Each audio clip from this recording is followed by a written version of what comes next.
अस्सलाम वालेकुम नाज़रीन इकराम, रोशनी लाइट चैनल की तरफ से आप सबको खुशामदीद। नाज़रीन इकराम, मेरी आज की वीडियो कुरैश उस्मान के बारे में है। जैसा कि हम सब जानते हैं कि कुरैश उस्मान की किस्त नंबर 180 की स्टोरी लाइन का मेन फोकस बाला खातून थी, जिसे ओज़गे तोरर जैसे टैलेंटेड अदाकारा अदा कर रही है।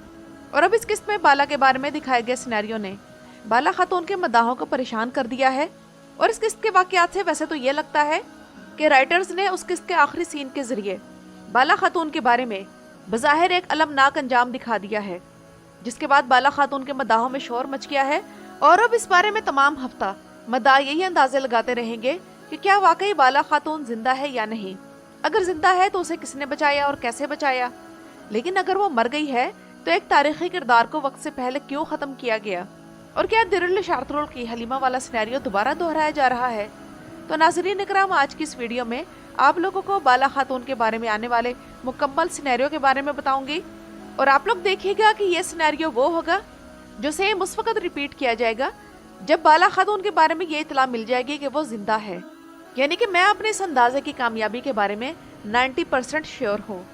और बाला खातून के सिनेरियो की तरफ जाने से पहले अगर मैं कुरैश उस्मान की किस्त नंबर 180 का 3 या 4 जुमलों में रिव्यू करूँ तो मैं यही कहूँगी कि मुझे नहीं मालूम कि मैं कुरैश उस्मान की किस्त नंबर 180 की किस तरह तारीफ करूं।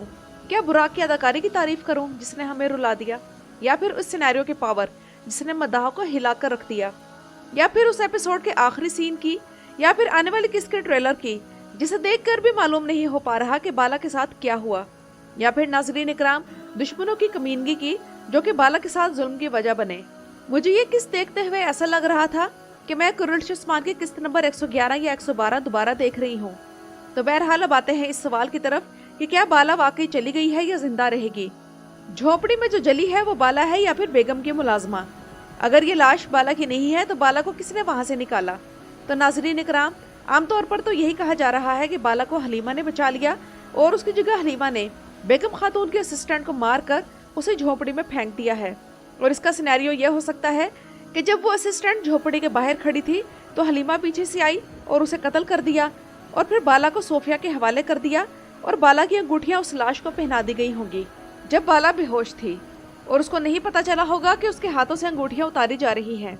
लेकिन नाज़रीन इकराम, मेरे इस तमाम सिनेरियो के बारे में फाइनल अंदाजा ये है, और आप लोग देखेगा कि स्क्रीन राइटर्स सेम इसी सिनेरियो को आने वाली किस्त में कॉपी करेंगे, क्योंकि मैं अपने इस अंदाजे के सही होने के बारे में इस कदर पुरयकीन इसलिए हूँ क्योंकि हम लोग जानते हैं कि सोफिया कौन है, यानी कि एक सुर्ख शैतान है जिसे अगर इब्लीस खातून कहा जाए तो ज्यादा मुनासिब होगा।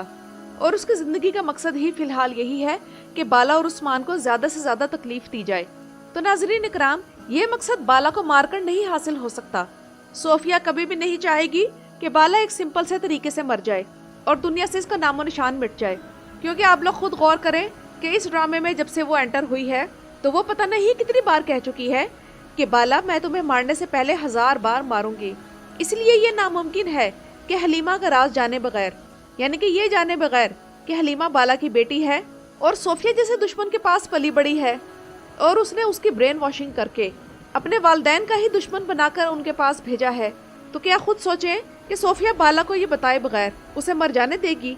यानी कि यही तो खबर सुनाकर उसने बाला खातून की तकलीफ को एंजॉय करना है।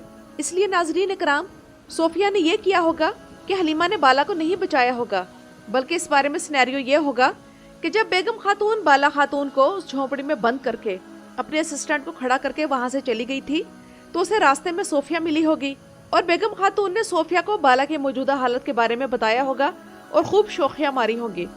अब जब सोफिया को ये बात पता लगेगी तो वो ये कैसे बर्दाश्त कर सकेगी कि बाला हलीमा का राज जाने बिना जलकर मर जाए। तो वो फौरन वहां आएगी और हलीमा की मदद से बेगम खातून के असिस्टेंट को मार कर बाला खातून को अगवा कर लेगी, और उसकी जगह असिस्टेंट की लाश को वो अंगूठियां पहनाकर छोड़ देगी। इस तमाम काम के दौरान हलीमा उसके साथ होगी, लेकिन अगर वो ना भी हो तो सोफिया खुद से ही ये सारे काम कर सकती है, क्योंकि वो एक मर्दाना टाइप औरत है।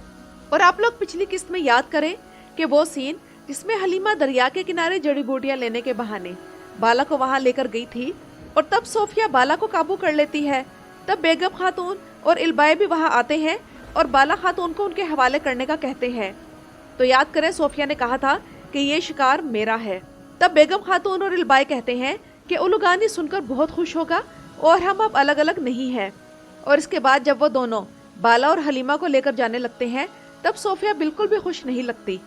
और उसी सीन में जब बेगम खातून सोफिया को कहती है कि तुमने इन्हें ओलुगान के लिए पकड़ा है ना, तब सोफिया ने जो बेजार सी शक्ल बनाई है, तो बेगम खातून कभी भी नहीं जान सकती कि सोफिया के सीने में कितना बड़ा राज छुपा हुआ है और वो बाला को किसी भी कीमत पर हासिल कर सकती है। और वैसे भी नाज़रीन इकराम, बेगम खातून और सोफिया के दरमियान नफरत तभी से शुरू हो गई है जब सोफिया ने पिछली किस्त में ओलुगान के सामने ये कहा कि मैं अपना काम अकेले करती हूँ, मैं नहीं चाहती कि कोई मेरे साथ साथ रहे। और तब बेगम खातून और सोफिया के दरमियान तलवार निकालने की नौबत आ गई थी। तो तभी से वाज़ेह हो गया है कि सोफिया बाला खातून की मौत को रोक देगी और बेगम खातून की कामयाबी भी। यानी कि वो ये बर्दाश्त नहीं कर सकती कि किसी भी सूरत में उसके नंबर मंगोलों के सामने बने, और वो भी बाला खातून की वजह से। तो अब नाज़रीन इकराम, जैसा कि बाला खातून सोफिया के कब्जे में है और मेरा ये दावा करने का दूसरा सबूत आने वाली किस्त का ट्रेलर है, क्योंकि आप लोग नोट करें कि किस्त नंबर 181 के ट्रेलर के एक सीन में जैसे ही सोफिया दिखाई गई, वो सिर्फ 1 सेकंड का सीन था, लेकिन आप लोग ध्यान से देखें कि वो एक जेल में खड़ी हुई है और बड़े मक्काराना तरीके से मुस्कुरा रही है। मेरे ख्याल में उसके सामने उस वक्त बाला खातून जेल में है और वो जेल सोफिया की जेल है। और अब सोफिया बाला खातून के जरिए उस्मान बे को कंट्रोल करने की कोशिश करेगी। और अब इसके पास उस्मान बे के खानदान के 2 अफराद हैं, बाला और हलीमा, यानी कि इसके हाथ में 2 विनिंग कार्ड्स हैं। और अब वो उस्मान बे के साथ किसी भी किस्म की बारगेनिंग करने की पोजीशन में है। वैसे सच कहूँ तो बाला खातून के मद्दाह तब तक इस सिनेरियो से परेशान नहीं थे जब तक कुरैशी उस्मान के राइटर्स की एक तस्वीर सोशल मीडिया पर नहीं आई थी। ये तस्वीर राइटर्स टीम के एक मेंबर महमद अली की तरफ से ट्विटर पर पोस्ट की गई थी, जिसमें फीमेल राइटर्स गम की तस्वीर बनी बैठी हैं और मेल राइटर्स भी उदास हैं। और इस तस्वीर के साथ ये कैप्शन दिया गया है कि हम किस्त नंबर 181 तीसरी बार देख रहे हैं, आंसू, तकलीफ, गम और सीक्रेट्स। इसका मतलब ये है कि आने वाली किस्त बड़ी गमगीन होगी और फीमेल्स को तो एक टिश्यू पेपर बॉक्स तैयार रखना चाहिए, क्योंकि अगर स्क्रीन राइटर्स इसके लिए रहे हैं तो फैंस का क्या हाल होगा।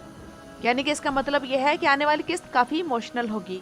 लेकिन जहाँ तक इन राइटर्स की इस तस्वीर का ताल्लुक है, तो मुझे तो देखकर यही लगा कि इनके आंसू एपिसोड 181 देखकर गम की शिद्दत की वजह से नहीं आ रहे होंगे, बल्कि शायद नज़ले की शिद्दत की वजह से आ रहे हों। क्योंकि अगर इस तस्वीर पर गौर करें तो इनमें से एक राइटर ने आंखें बंद कर रखी हैं ताकि ये वाजे ना हो कि वो हंस रहा है। तो नाज़रीन इकराम, मेरे लगाए गए इस अंदाजे के बारे में आप लोगों की क्या राय है, मुझे कमेंट्स में ज़रूर बताइएगा। मेरी वीडियो देखने का शुक्रिया।